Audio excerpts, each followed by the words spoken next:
টাঙ্গাইলের তেলদুয়ার উপজেলার ডুবাইল গ্রামের আমিন হাওলাদার শারীরিক গঠনে খর্বাকায় হওয়ায় সমাজে চলতে বিভিন্ন সময়ে অবহেলার শিকার হয়েছেন। এখন মধ্যবয়সে এসেও স্বস্তিতে নেই তিনি। 2009 সালে আমি এসএসসি পরীক্ষায় উত্তীর্ণ হয়েছি। আমার কোনো গ্যাপ নাই, কোনো কিছু নাই। 2009 সালে আমি এসএসসি পাস করছি ময়ের আনন্দ উচ্চ বিদ্যালয় থেকে। এই তার এসএসসি সার্টিফিকেট।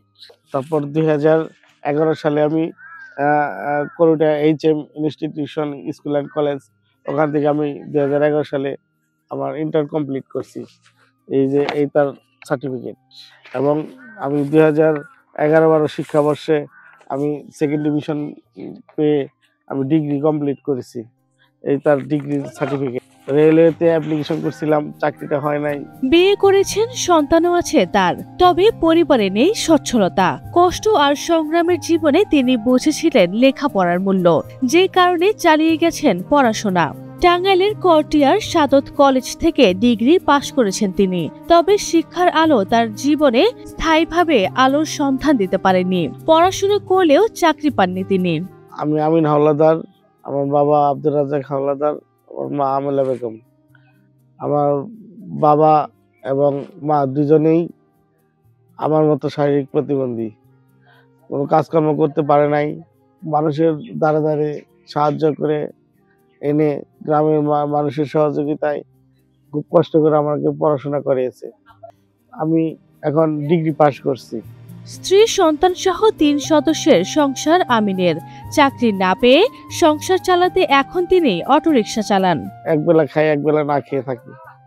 আমি অনেক প্রতিষ্ঠানে ঘুরছি, অনেক গার্মেন্টস প্রতিষ্ঠানেও গেছি, প্রাধান্য দেয় নাই আমাকে, মানে তুচ্ছ করে তাড়িয়ে দিছে।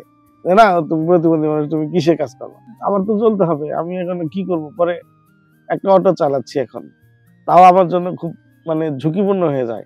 বাংলাদেশ সরকারের কাছে বা বড় বড় প্রতিষ্ঠানের কাছে আমার আবেদন, আপনারা আমাকে একটা কর্মসংস্থানের ব্যবস্থা করে দিয়ে বা একটা চাকরির ব্যবস্থা করে দেন, আমি আমার পরিবার নিয়ে জানি আমি চলতে পারি।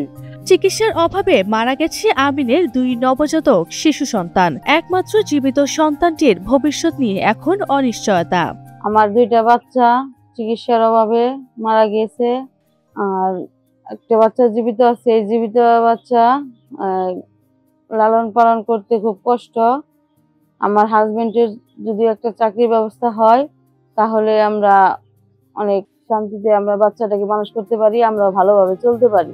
সমাজ, রাষ্ট্র বা কোনো মানবিক প্রতিষ্ঠানের একটু সহযোগিতায় আমিন ও তার পরিবারের জীবনে আশার আলো ছড়িয়ে দিতে পারে। আমরা সবার কাছে একটি অনুরোধ করি, সরকারের কাছে এবং এই বাংলাদেশের অনেক শিল্প এবং বহু প্রতিষ্ঠান আছে, তারা যদি সদয় হইয়া এই আমিনের একটা চাকরি দেওয়া যায় এবং তার কর্মস্থানে তার বসানো যায়, তাহলে তার ফ্যামিলিটা ভালো চলবে। এবং সে খুব কষ্টে আছে এবং তার চলার কোনো পথ নাই। আমার বাবাকে যদি আপনারা চাকরি দিয়ে দেন, তার স্কুলে ভর্তি করে দিয়ে দেন, তাহলে আমি অনেক বড় হব।